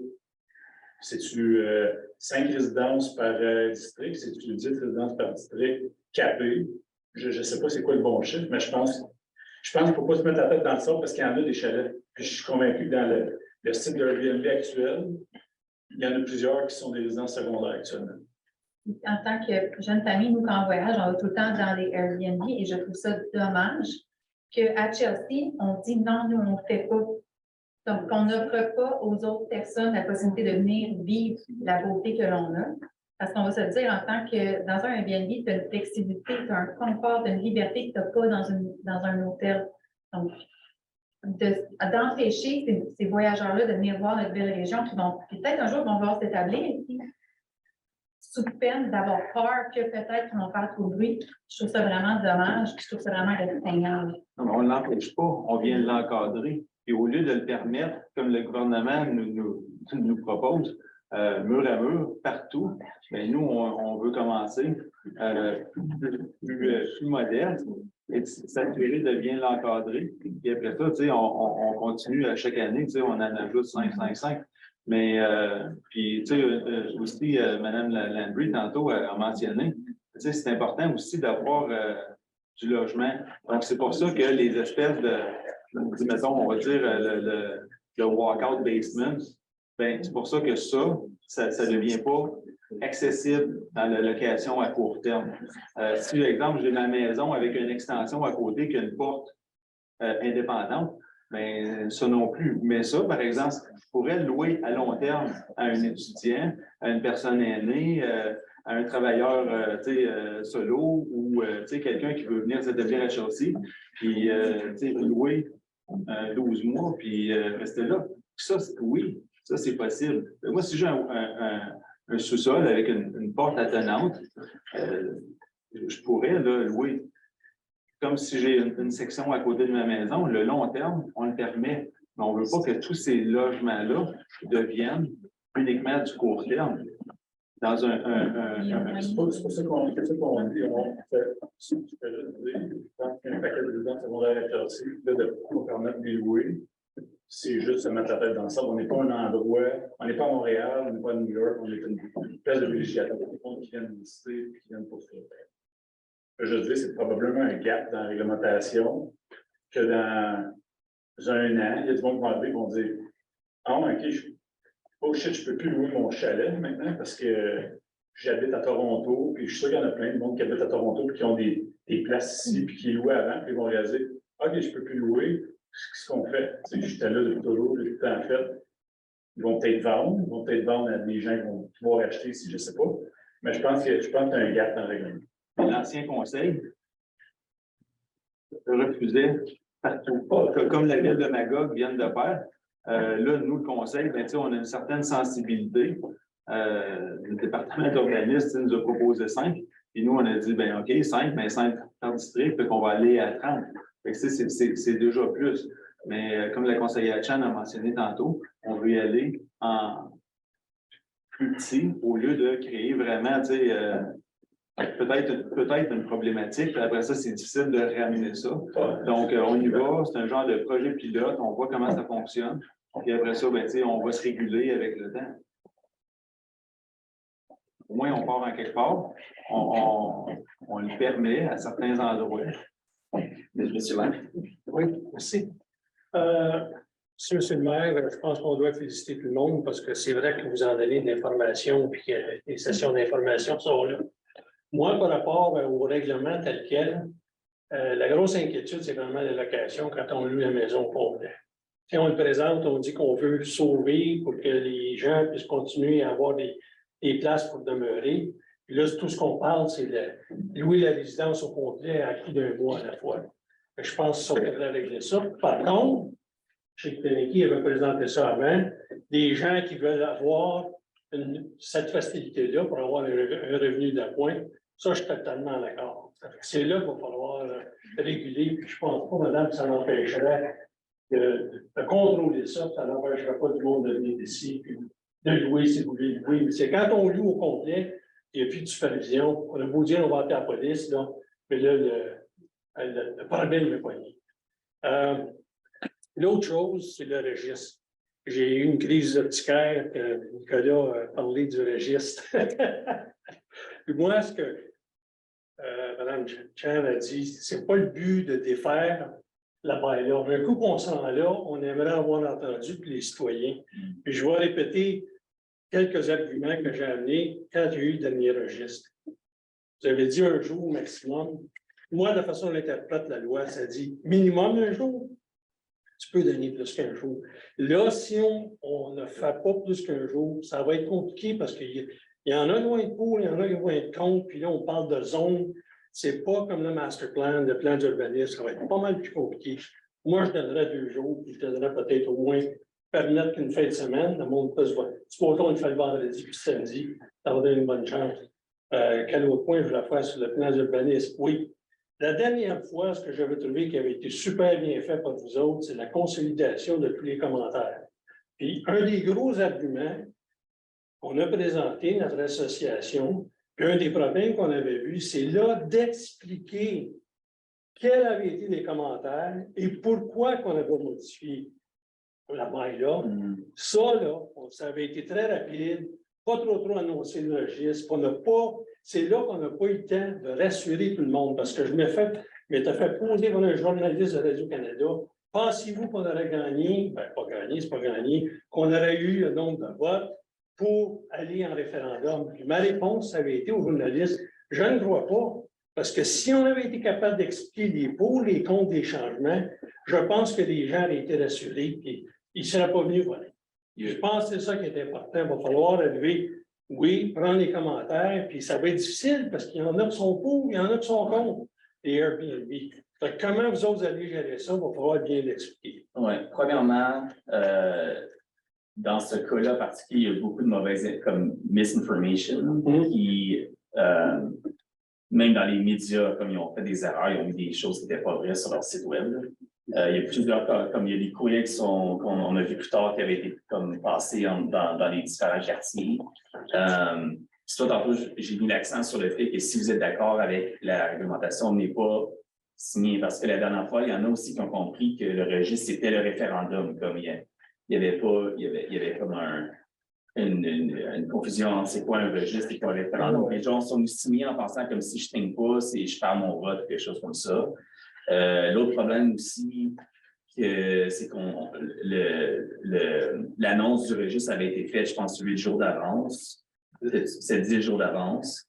Donc là, les gens ont dit, ah, mais c'est pas assez parce que j'étais pas là ou quoi que ce soit. Ça, je faisais, voici, on l'annonce à 1 mois et demi d'avance le registre, là, pour que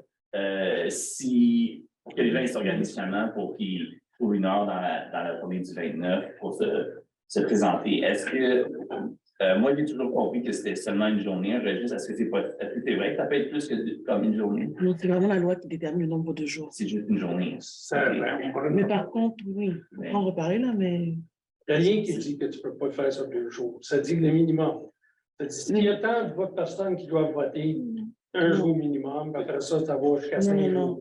C'est pour ce qui a trait en fait au délai pour annoncer qu'on dit minimum 5 jours. On peut le faire plus de temps. Par contre, pour le nombre de jours qu'on laisse ouvert, c'est vraiment la loi qui dit c'est combien de jours qu'il faut le laisser ouvert. C'est comme différent. On pourra regarder ensemble quand même. Mais peu importe, le point, là, vous l'annoncez bien en avance. C'est vrai ce que le maire disait. Si les gens ne se renseignent pas, Là, les gens ils lisent pas. ils nous envoient un courriel, c'est leur question. Oui. Comme ça, on espère que par le temps qu'on arrive au registre. Le but, c'est pas d'aller en référendum, vous avez de l'air faire si on va en référendum. Souvent, comme là, on a dans les derniers jours répondu à beaucoup de courriels, des fois les gens arrivent frustrés parce qu'on a compris le règlement ou puis on réussit quand même à rassurer certaines personnes. Mais ouais, donc c'est ça, on essaye de changer les choses puis pour le mieux. Yes. Couple of comments, and I think they're linked. One comment to Kim's observation that, or the mayor as well, saying that one of the reasons why we're limiting the number is so that these spaces can come on the market as long-term rentals. I was curious about that, so I really have started to look into whatever research is available about that. And the supply demand is not as flexible as you think they are, because when people, it's not automatically that if I can't rent out the room in my house, it's going to be available on the market. Why? Because of a variety of reasons. It's not in a space that is private in my house. It doesn't have its own bathroom. And my kids use it most of the time. So it's not an alternative that I can simply put on the longer term market if you prevent me or other people like me from renting it out, the occasional weekends when it's not being used by my family. And that is the case in the majority of Airbnbs in principal residences. It's completely different for all the other Airbnbs that are in secondary residences. As the gentleman here suggested, when people cannot rent out the cottage where they spent 1 month a year, they will likely be able to sell it, because when they bought it, they thought they were going to be able to rent it out the other 11 months. And when they can't, then they'll probably, sell it, and it will become available as a longer term home for people. So I urge you to do that research yourself, so that we do not make decisions based on erroneous assumptions about the flexibility of supply and demand of rooms within primary residences. I also want to say that concerns that people are expressing here, that that there are loopholes, and that when these are primary residences, that the majority of them are going to be available full time. This is not the case. In other places, it has proven not to be the case. The primary issues are with full-time Airbnbs, not with the ones within people's homes. So I think we need to emphasize this, and this brings me to my third point, which is my concern about seemingly being democratic by throwing it out to a referendum, but all you get at that point is a dictatorship of the majority, and you're not going to be allowed to protect the economic interest of a more vulnerable minority in this municipality. Because for sure, 80% of Chelseaites having incomes of $150,000, they're not going to need to rent out a room in their house.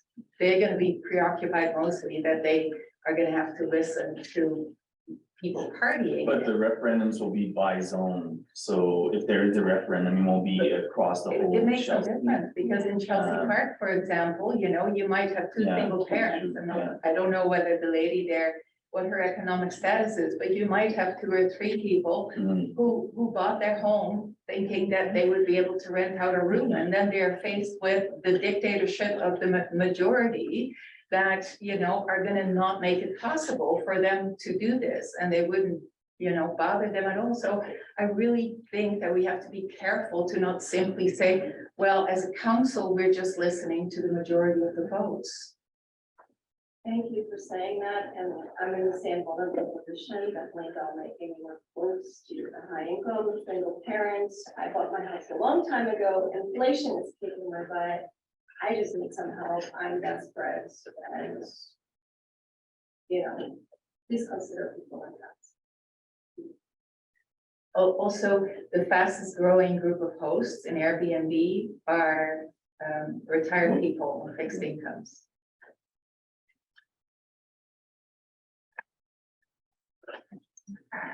With another referendum and registry process is provision, like it's manual, we have to go through. You have to open a registry, so it's not. that Yeah, it's a process, it's not the determined by process the for evaluation. changing. Une loi sur l'aménagement d'urbanisme et l'élection. La loi sur les élections référendaires pour une L'élection municipalité. référendaire. C'est ça, on peut pas l'éviter. To be clear, though, the provincial law allows primary residence to have a cap. Yes, So it's the municipal bylaw that's causing the referendum to have to take place because we are. we haven't adopted it yet, but yes. Right, but because we are The proposing it. proposed one Right, yeah. would trigger a referendum to change it, so if people Right, come and go against it, then it wouldn't be changed, and we could have it everywhere, exactly. Wondering. Except for the two who are going in the center of it. I'm well aware of that. I really do see a difference in when the owner is home and there's only a room or two being rented versus the whole of the house being rented without the owner there. That is remarkably different, you know, like it's not the same whatsoever. I mean, I've been to Europe where I've been in a bed and breakfast and the owner was downstairs. We had the main floor. We had one bedroom. We ate with them in the morning. That model of bed and breakfast Airbnb, I think it lends itself. Different rules for James Bassin or being. And maybe there should be some sort of an allowance for that type of, within that whole residential, you know, the residential tourist. So anyways, I understand. Also, I just want to mention, all your comments tonight, please write them. I can send it to our email address so that we have your, you know, we don't want to interpret what you just said today. You have your point of view, right?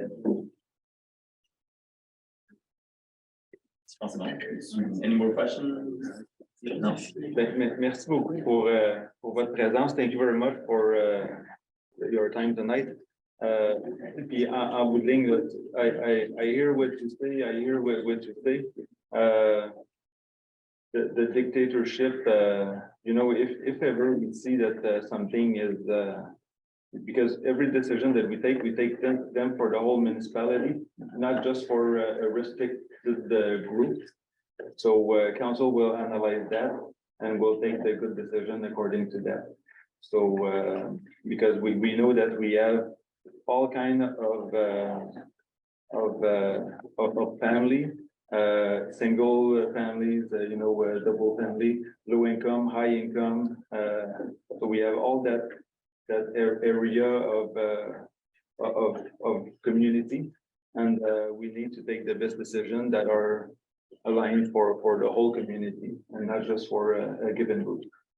So thank you very much for your comments. Merci beaucoup pour votre participation. Thank you for those online. Merci. Merci. Bonne soirée.